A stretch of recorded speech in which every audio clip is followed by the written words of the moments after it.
നിങ്ങൾ യൂട്യൂബിൽ നിന്ന് വളരെ കോടിക്കണക്കിന് രൂപയാണ് നിങ്ങൾക്ക് കിട്ടിക്കൊണ്ടിരിക്കുന്നതെന്നുള്ളത് ഒരു കരക്കമ്പിയാ, ഞാൻ പറഞ്ഞതൊന്നുമല്ല, എല്ലാരും പറയുന്നത് പറഞ്ഞതേ ഉള്ളൂ. സത്യമാണോ ഏട്ടാ? കോടിക്കണക്കിനാന്നാ പറയുന്നത്, കോടാനുകോടി. ഓണത്തിന് 1 കോടി, വിഷുവിന് 1 കോടി, രേഷ്മയ്ക്ക് 1 കോടി. യൂട്യൂബ് എല്ലാവർക്കും അറിയുന്നല്ലോ, യൂട്യൂബിന് എന്തായാലും പൈസ കിട്ടും യൂട്യൂബിന്. പക്ഷെ അത് ഇത്ര പൈസ അല്ലെങ്കിൽ കറക്റ്റ് ഇത്ര മാസം എനിക്ക് കിട്ടി അങ്ങനെ ഒരു കറക്റ്റായിട്ട് പറയാൻ നമ്മളെ കൊണ്ടൊന്നല്ല വേറെ കൊണ്ടും പറ്റില്ല. കാരണം അതിന് അങ്ങനെ ഒരു സ്ഥിരതയുള്ള സംഭവം ഒന്നല്ല. അതിപ്പം വീഡിയോ ഇട്ട് കഴിഞ്ഞാൽ അതിന് പൈസ കിട്ടും. വീഡിയോ ഇടുന്നതിനനുസരിച്ച് റവന്യൂ കിട്ടിക്കൊണ്ടിരിക്കും. കൂടുതലായിട്ട് അങ്ങനെ പറയാം ഇത്ര കിട്ടുന്നുണ്ട് അങ്ങനെ. എന്തായാലും കോടിയൊന്നും കിട്ടുന്നില്ല. കോടി അല്ല, നിന്നോട്ടെ, എന്തിനാ കുറക്കുന്നത്?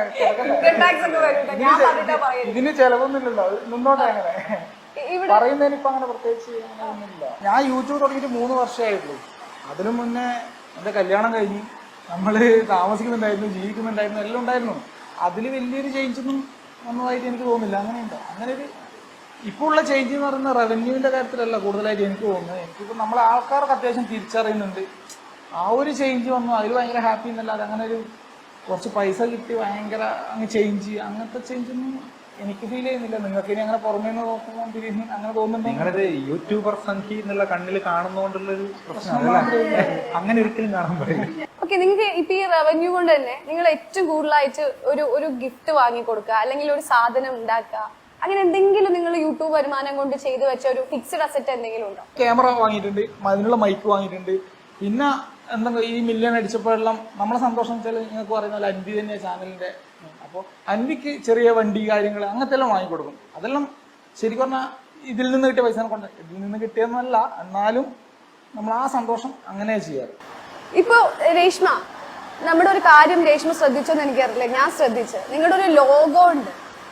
ഫസ്റ്റ് നിങ്ങളുടെ വീഡിയോ തുടങ്ങുമ്പോൾ ഒരു ലോഗോ ഉണ്ടായിട്ടാ, അതിൽ നമ്മുടെ രേഷ്മ ഇല്ല. എന്തമ്മേ രേഷ്മേനെ കൂട്ടാക്ക? ഇവരെ ഫാമിലിയിൽ രേഷ്മയില്ല. ആ ലോഗോ ആക്കിയത് നമ്മളല്ല, കാരണം നമുക്ക് അത് ആക്കാൻ അറിയില്ല. അതൊരാളെ ആക്കി തരണത്രേ. അയാൾക്ക് മെസ്സേജ് അയച്ചിട്ട് ഒരാഴ്ചയായി. അപ്പൊ രേഷ്മ ചോദിച്ചോ എന്താ എന്നെ ചേർക്കാത്ത? ഇവള് ഇതുവരെ ശ്രദ്ധിച്ചില്ല, ഇന്നും അവനെ ശ്രദ്ധിച്ചോ? രേഷ്മ വന്നതിന് ശേഷം സംഗീതയുടെ ലൈഫിൽ വന്ന മാറ്റം എന്താ രേഷ്മ? സംഗീതനോട് തന്നെ വായിക്കണ്ടേ? സംഗീതന്റെ മാറ്റം വന്ന ഞാൻ വന്നേരോ സംഗീതയുടെ ഒരു അച്ഛനായി. അതാണ് ഏറ്റവും വലിയ മാറ്റം. നിങ്ങളുടെ ലൈഫിൽ കേൾക്കട്ടെ, മാറ്റം വരണത്ര. പെട്ടെന്ന് മാറ്റം കൊണ്ടുവരാനുള്ള വെയിറ്റിംഗ് ആണോ? മാറ്റം കൊണ്ടുവരണ ഇവർക്ക് ഇട്ടു കൊടുക്കലാട്ടാ. ഞാൻ തുറക്കൂല ചാനല്. രണ്ടുപേരും 2 ടീമാക്കി വെച്ചിട്ട് ഞാനും അമ്മയും ടീം.